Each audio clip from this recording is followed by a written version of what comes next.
this phone right here? This is the Motorola Edge 2025. And honestly, I really like this phone. It works well. Does it have its hiccups? Absolutely, like most mid-tier phones. But the question is, what are you actually using a phone for? What do you need it for? For me, I play the occasional game on the phone. It can run Call of Duty, Genshin Impact, and so many other titles, Diablo Immortal and things like that. It may not run it at the highest FPS and highest graphical fidelity, but does that really matter to you? Because at the end of the day, a lot of times we just web browse. We go look at applications. We sign into banking information. You may scan tags with your phone if you're into security, things like that.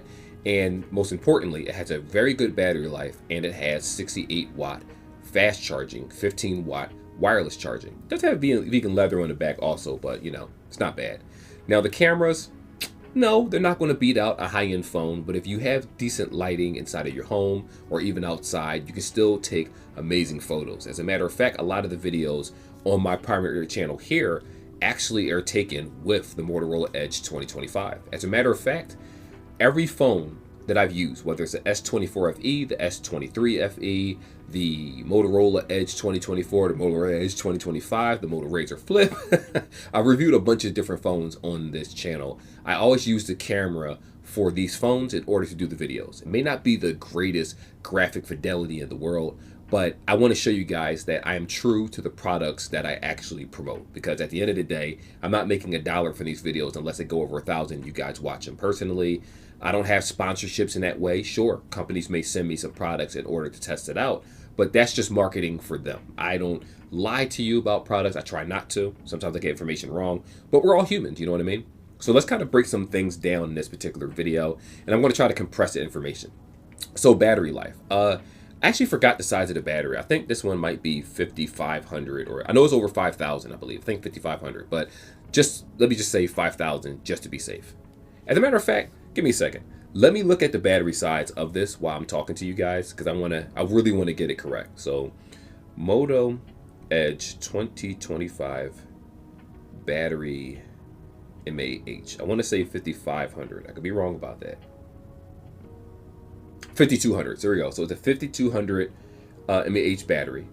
You can get approximately 30 to 60 minutes for 0 to 100% to charge. That's if you're using a proper charger. For me, I typically use 65-watt chargers, the Apple one or the Tech Rebellion, or just certain versions, the OnePlus chargers, and it charges really, really fast. If you're using the device, while it's charging, you are going to notice some slowdowns, but you can put on charge boost in the settings and then you're good to go. So you're always going to have this guy charged. If you're at 50% when you wake up and you hop in the shower or make your breakfast and you come back to your phone, 9 times out of 10, your phone is automatically going to be charged and you can just go about your day.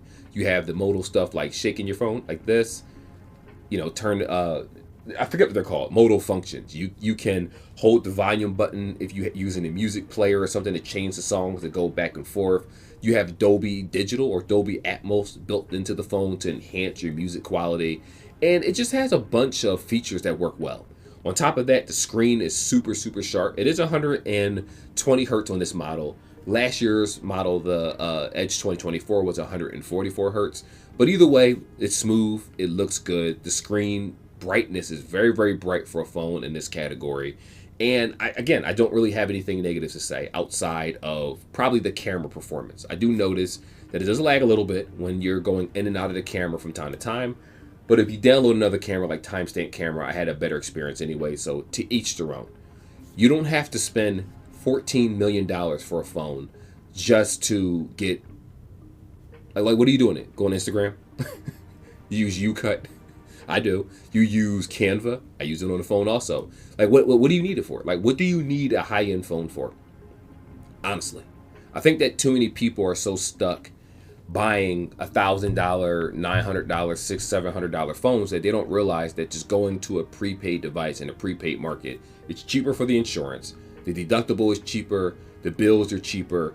We're living in a time where it's not necessary to go to a contract to pay $100 a month to get the same service that I'm getting for $30 to $40 a month. And yes, I actually have an old grandfathered Metro plan where I'm paying $30 per line, so 2 lines, $60. My internet is $55. I believe that brings it to 150 plus 115. I have the $2 It's some type of thing. I think it's like a scam shield for my wife. $3 insurance for me, so I'm paying like $120 a month for everything, and taxes are included. And I think that that is more than reasonable, especially in 2025, where everything is just overpriced and just way too expensive. And yes, does this have AI features built into it? Yes, it does. Do I use them? Absolutely not. Except for the photos. I do turn some photos into AI because I think it's pretty cool when they do that. But outside of that, it's just I talk on it, I listen to music on it, I charge it up, I play the occasional game, and I barely do that now. I do Canva. I post on my social medias for my, YouTube channels and stuff like that. I'm a basic user. I use it for Netflix. I use it for Hulu. I use it, not Hulu, Netflix, Amazon Prime, Prime Video, Crunchyroll, stuff like that. Phones aren't going to get any better. Sure, the technology will get better, but the experiences are always going to be the same. Nothing really changes, and you don't have to spend more if you don't want to, and don't let anybody else tell you you have to. Anyway, like and subscribe like always, guys, and I will see you in the next video. Till then, take care. Peace. God bless. I'm out.